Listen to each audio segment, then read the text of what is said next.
কাজক্ষমতা শক্তি অধ্যায়ের এই সৃজনশীলটা আমরা সলভ করব। তো দেখি এখানে বলা হচ্ছে যে 2 কেজি ভরের একটা পাথরকে 30 মিটার উঁচু হতে মুক্তভাবে ছেড়ে দেওয়া হলো। পাথরটি একটি স্প্রিং এর উপরে পড়লো। স্প্রিং এর ধ্রুবক হচ্ছে 10⁵ জুল মিটার ইনভার্স 2। ওকে, এখানে কোশ্চেন করছে স্প্রিংটি কতটুকু সংকুচিত হবে। তাহলে একটা পাথর যদি এটা আমরা 30 মিটার উঁচু থেকে একটা পাথর 30 মিটার উঁচু থেকে একটা স্প্রিং এর উপর পড়লো, এখানে একটা স্প্রিং এর উপর যদি পাথরটা পড়ে এখানে আইসা এই পাথরটা যদি আমরা এখান থেকে ছেড়ে দেই, এই পাথরটা আইসা যদি এইখানে পড়ে, এটার উপর আইসা পড়ে, তাহলে স্প্রিংটা কি হবে? সংকুচিত হয়ে যাবে, এরকম সংকুচিত হয়ে যাবে। এই স্প্রিংটা তখন আর এরকম থাকবে না, এটা সংকুচিত হয়ে যাবে ডেফিনেটলি।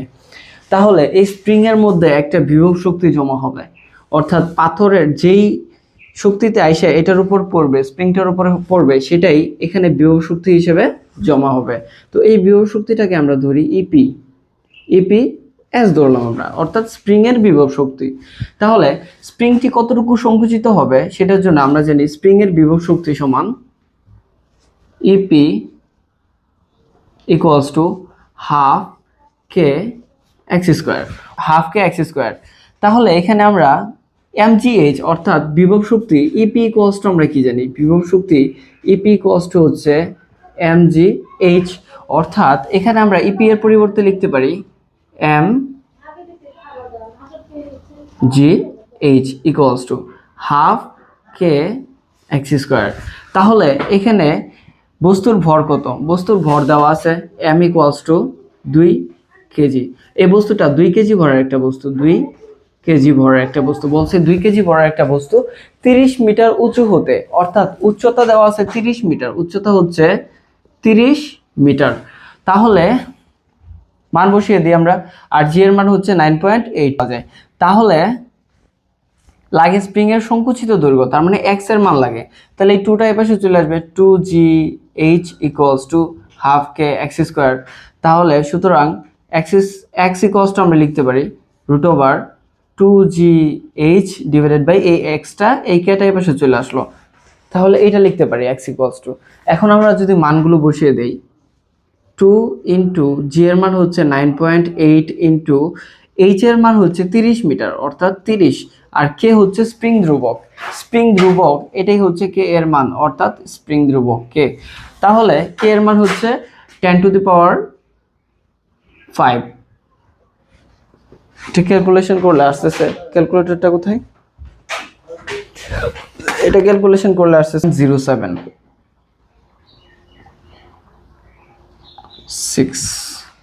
এতটুকু সংকুচিত হবে এই স্প্রিংটা। অর্থাৎ 2 কেজি ভরের একটা বস্তুকে যদি আমরা 30 মিটার উঁচু থেকে ছেড়ে দেই, তাহলে এই স্প্রিংটি 0.076 মিটার সংকুচিত হবে, এতটুকু। ওকে,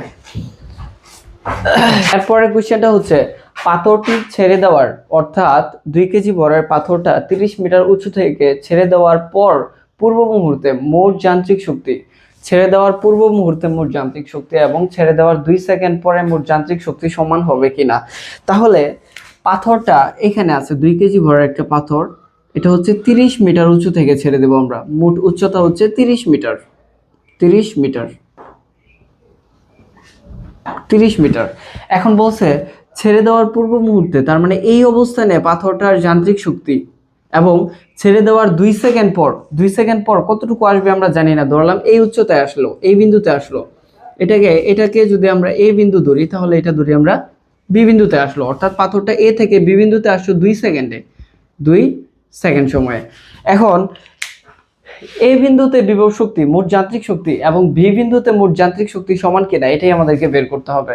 অর্থাৎ পাথরটি ছেড়ে দেওয়ার পূর্ব মুহূর্তে এবং মোট যান্ত্রিক শক্তি এবং ছেড়ে দেওয়ার 2 সেকেন্ড পর মোট যান্ত্রিক শক্তি সমান হবে কিনা। তাহলে ছেড়ে দেওয়ার পূর্ব মুহূর্তে এ অবস্থানে ধরি আমরা মোট যান্ত্রিক শক্তি এখানে একটা বের করব, এবং ছেড়ে দেওয়ার 2 সেকেন্ড পর মোট যান্ত্রিক শক্তি বি অবস্থানে যান্ত্রিক শক্তি কত হয়, আমরা এই দুইটা বের করব। দেখব এই দুইটা অবস্থানে যান্ত্রিক শক্তি সেম হয় কিনা। তাহলে ছেড়ে দেওয়ার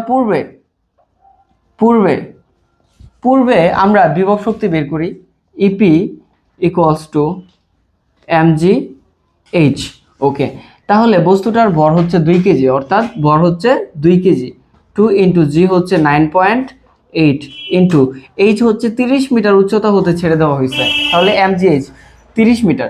অর্থাৎ ছেড়ে দেওয়ার পূর্বে আমাদের পাথরটা ছেড়ে দেওয়ার পূর্বে মোট বিভব শক্তি হচ্ছে 588 জুল, এত জুল, 588 জুল। আর গতিশক্তি কত হবে?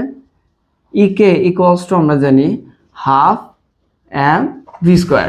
ছেড়ে দেওয়ার পূর্বে পাথরটা যখন ছাড়ি নাই এখানে আছে, এখানে কি বস্তুর কোনো বেগ আছে? বেগ তো নাই, এখানে বেগটা হচ্ছে 0। তার মানে হাফ ইন্টু এম হচ্ছে কত? 2 ইন্টু বেগ হচ্ছে 0। তাহলে 0-র সাথে কোনো কিছু গুণ করলে সবটুকু আসে 0 জুল। অর্থাৎ পাথরটা ছেড়ে দেওয়ার পূর্বে এখানে গতিশক্তি 0। ওকে, তাহলে মোট শক্তি কত হবে আমাদের? মোট টোটাল যান্ত্রিক শক্তি E1 ধরি আমরা, E1 হবে আমাদের ইপি প্লাস ইকে। তাহলে এই দুইটাকে যদি আমরা যোগ করি 588 আর 0 যোগ করলে 588 জুলই হচ্ছে। অর্থাৎ পাথরটা ছেড়ে দেওয়ার পূর্ব মুহূর্তে আমাদের যান্ত্রিক শক্তি হবে 588 জুল। এখন ছেড়ে দেওয়ার পরে 2 সেকেন্ড পরে 2 সেকেন্ড পর 2 সেকেন্ড পর এখন আমরা যান্ত্রিক শক্তি বের করব। পাথরটা ছেড়ে দেওয়ার 2 সেকেন্ড পর যান্ত্রিক শক্তি কত হয়? তাহলে পাথরটা ছেড়ে দেওয়ার 2 সেকেন্ড পর ইপি ইকুয়ালস টু এমজি এইচ। তাই এমজি এইচ, এখন তো আর উচ্চতা এইচ না, এখন এখান থেকে যতটুকু, এখান থেকে তো 2 সেকেন্ডে কিছুটা নিচে নামছে পাথরটা, কিন্তু আমাদের বিভব শক্তি কাউন্ট করতে হয় নিচে থেকে কতটুকু উপরে আছে। তো এটা ধরি আমরা এমজি এইচ প্রাইম। আচ্ছা, এখন এই পাথরটা নিচে থেকে কতটুকু উপরে আছে এটা আমাদেরকে বের করতে হবে না, এই উচ্চতাটা, কারণ উপর থেকে কতটুকু নিচে নামলো এটা কাউন্ট করলে হবে না। বিভব শক্তির ক্ষেত্রে কাউন্ট করতে হবে পাথরটা নিচে থেকে কতটুকু উপরে আছে। তো এই যে এইচ এর মানটা আমাদেরকে বের করতে হবে। তো এইচ এর মান আমরা জানি H equals to UT plus half G T square. তাহলে পাথরটা ছেড়ে দেওয়ার আগ মুহূর্তে আমাদের এখানে আদিবেগ কত ছিল? 0 ছিল। 0 ইন্টু টি হচ্ছে 2 second plus half into g হচ্ছে 9.8 into T square means 2 square. তাহলে এটা হচ্ছে 0 প্লাস ক্যালকুলেট করলে আসতেছে 19.6 মিটার। 19.6 মিটার। এখন একটা জিনিস মাথায় রাখবা, এটা কিন্তু আমরা উপর থেকে কতটুকু নিচে নামছে এটা পরিমাপ করছি। এই যে এইচ এর মানটা আসছে এখানে, এই এইচ এর মানটা হচ্ছে উপর থেকে কতটুকু নিচে নামছে, কিন্তু বিভব শক্তির ক্ষেত্রে তো আমরা উপর থেকে কতটুকু নিচে নামছে ওইটা পরিমাপ করলে হবে না, বিভব শক্তি মাপতে হবে নিচে থেকে কতটুকু উপরে আছে। তাহলে মোট উচ্চতা হচ্ছে 30 মিটার, তাহলে নিচে থেকে উপরে আছে 30 থেকে আমরা 19.6 বাদ দিলেই চলে আসতেছে। এইচ প্রাইম আসবে 30 মাইনাস 19.6 অর্থাৎ 10.4 মিটার। 10.4 মিটার। ওকে, এই মানগুলো এখন আমরা এখানে বসাই দিই। এম এর মান হচ্ছে 2 কেজি বরের বস্তু, জি হচ্ছে 9.8 ইন্টু এইচ প্রাইম মাত্র আমরা পাইছি 10.4। ওকে, তাহলে এটা আসতেছে 284 এত জুল, অর্থাৎ 203.84 জুল, এত জুল। অর্থাৎ বি অবস্থানে বস্তুটার মানে 2 সেকেন্ড পর এই বস্তুটার বিভব শক্তি আসছে এত জুল। এখন 2 সেকেন্ড পর বস্তুটার গতিশক্তি কত আসে দেখি। তাহলে গতিশক্তি KE equals to half m v square. তাহলে হাফ ইন্টু এম, এম এর মান কত? 2 কেজি ভরের বস্তু ইন্টু, এখন আবার আমাদেরকে ভি এর মানটা বের করতে হবে। অর্থাৎ এখানে এই অবস্থানে বস্তুটার বেগ ছিল 0, কিন্তু 2 সেকেন্ড পর বেগটা তো 0 হবে না। 2 সেকেন্ড পর বেগটা কত হবে এটা আমাদেরকে বের করতে। V equals to U plus GT. তাহলে আদিবেগ তো আমাদের 0 ছিল, আদিবেগটা ছিল 0, আর জি 0 প্লাস জি হচ্ছে 9.8 ইন্টু টি হচ্ছে 2 সেকেন্ড। তাহলে হ্যাঁ, এটা 19.6, এটা হচ্ছে 19.6 এমএস ইনভার্স 1। ওকে, তাহলে এখানে আমাদের বেগটা আসতেছে 19.6 এমএস ইনভার্স 1। তাহলে এটা এখানে বসায় দিই 19.6 হোল স্কোয়ার। তাহলে এই 2 কাটা 384 এত জুল। ঠিক আছে, তাহলে আমরা বিভব শক্তি আর যান্ত্রিক শক্তি পাইলাম। এখন আমরা বিভব শক্তি আর গতি শক্তি পাইলাম। এখন আমরা টোটাল যান্ত্রিক শক্তি বের করব। তাহলে যান্ত্রিক শক্তি হবে আমাদের E2, ধরি আমরা এটাকে E2 EP প্লাস EK।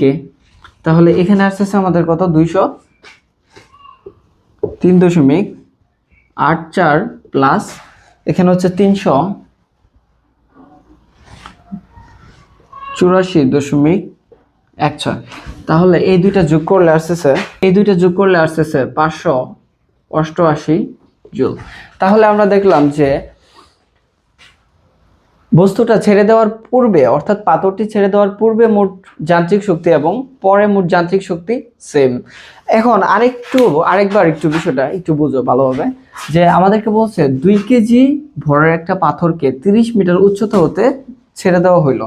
আচ্ছা, এখন ছেড়ে দেওয়ার পূর্বে এবং ছেড়ে দেওয়ার 2 সেকেন্ড পর এই পাথরটার যান্ত্রিক শক্তি কি সেম হবে কিনা। তাহলে যান্ত্রিক শক্তি মানে হচ্ছে বিভব শক্তি আর গতি শক্তি, অর্থাৎ মোট টোটাল এনার্জিটাই হচ্ছে যান্ত্রিক শক্তি। তাহলে ইপি সমান আমরা কি জানি, ইপি হচ্ছে mgh। আমরা ছেড়ে দেওয়ার পূর্বে মোট গতি শক্তি বের করি। এইরকম যদি কোনো কোশ্চেন করে যে ছেড়ে দেওয়ার পূর্বে এবং ছেড়ে দেওয়ার পরে যান্ত্রিক শক্তি, তাহলে আমরা দুইটা জিনিস বের করব। একটা হচ্ছে ছেড়ে দেওয়ার পূর্বে মোট যান্ত্রিক শক্তি এবং মোট গতি শক্তি দুইটা যোগ করব, এবং ছেড়ে দেওয়ার কত সেকেন্ড পরে আমাদের সেটার যান্ত্রিক শক্তি অর্থাৎ বিভব শক্তি প্লাস গতি শক্তিটা বের করব। তাহলে ছেড়ে দেওয়ার পূর্বে বিভব শক্তি হচ্ছে mgh। তাহলে 2 ইন্টু বস্তুর বড় হচ্ছে 2 কেজি ইন্টু 9.8, জি এর মান হচ্ছে 9.8, আর এইচ হচ্ছে 30 মিটার উচ্চতা অর্থাৎ 30। তাহলে এটা আসছে 588 জুল।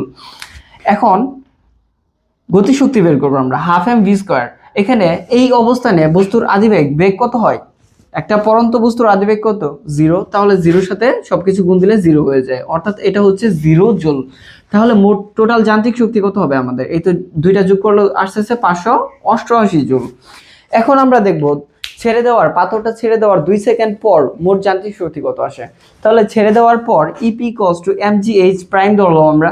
এখন এইচ এর মানটা তো আমাদের নাই, 2 সেকেন্ড পর পাথরটা কতটুকু নিচে নামবে, এটা তো এখানে তো 30 মিটার উচ্চতাই থাকবে না, ছেড়ে দিলে পাথরটা ডেফিনেটলি নিচে নামবে। এখন কতটুকু নিচে নামলো এটা আমরা বের করি। h equals to ut plus half gt square, আদিবেগ তো 0 plus into 2 plus half into g হচ্ছে 9.8 ইন্টু টি স্কোয়ার, মানে 2 সেকেন্ড পর, এই জন্য 2 স্কোয়ার। তাহলে এটা আসছে 19.6 মিটার, 19.6 মিটার। এখন পাথরটা উপর থেকে 2 সেকেন্ড পর 19.6 মিটার নিচে নামবে, কিন্তু এটা তো আমাদের বিভব শক্তির ক্ষেত্রে কাউন্ট করলে হবে না। বিভব শক্তি কাউন্ট করতে হয় পাথরটা ভূমি থেকে কতটুকু উপরে আছে। তাহলে ভূমি থেকে কতটুকু উপরে আছে, আমরা যদি এই উচ্চতা বের করতে চাই, এখানে উচ্চতা আসছে আমাদের 19.6 মিটার, মানে এতটুকু উচ্চতা, কিন্তু আমাদের তো লাগবে এতটুকু উচ্চতা, অর্থাৎ ভূমি থেকে কতটুকু উপরে আছে। এটা কিভাবে বের করব, টোটাল উচ্চতা হচ্ছে 30 থেকে 19.6টা আমরা বাদ দিয়ে দিব, তাহলে এইচ প্রাইমের মানটা আমাদের চলে আসবে। এইচ প্রাইমের মান আসছে 10.4 মিটার। এই মানটাই আমরা এখানে বসাই দিয়েছি, অর্থাৎ mgh এর জায়গায়। তাহলে এটা আসছে 203.84 জুল। এখন আমরা গতিশক্তি বের করব, হাফ এম ভি স্কোয়ার। তাহলে হাফ এম এর মান হচ্ছে 2 কেজি ভরের বস্তু ইন্টু ভি স্কোয়ার। এখন বস্তুটা এই অবস্থানে থাকার সময় এটার যে বেগ ছিল, যদি আমরা এই বস্তুটাকে ছেড়ে দেই 2 সেকেন্ড পর, এটার বেগ কি সেম থাকবে না। তো আমরা বেগটা বের করে নেই, ভি হচ্ছে ইউ প্লাস জিটি। তাহলে ইউ আদিবেগ 0 প্লাস জি হচ্ছে 9.8 আর টি হচ্ছে 2। তাহলে এটা আসছে 9.6 ms ইনভার্স 1। তাহলে আমরা এখানে 19.6 ms ইনভার্স 1 এখানে বসাই দিই, হোল স্কোয়ার ভি এর মানটা। তাহলে এটা আসছে 384.16 জুল। এখন যদি আমরা এই দুইটাকে যোগ করি, অর্থাৎ টোটাল এনার্জি অর্থাৎ যান্ত্রিক শক্তিটা বের করি, তাহলে হবে বিভব শক্তি প্লাস গতি শক্তি। তাই তো এই দুইটা যোগ করলে আসছে 588 জুল, যেটা কিনা ছেড়ে দেওয়ার পূর্বে এবং ছেড়ে দেওয়ার পরে মোট শক্তি সমান। এরকম ভাবে যদি তোমরা এই আরো অন্যান্য অধ্যায় যেগুলো আছে এগুলোর উপরে যদি সহজে সৃজনশীল কমপ্লিট চাও, যে এই অধ্যায়ের সৃজনশীলগুলো দরকার, তাহলে আমাকে কমেন্ট করে জানিও। আমি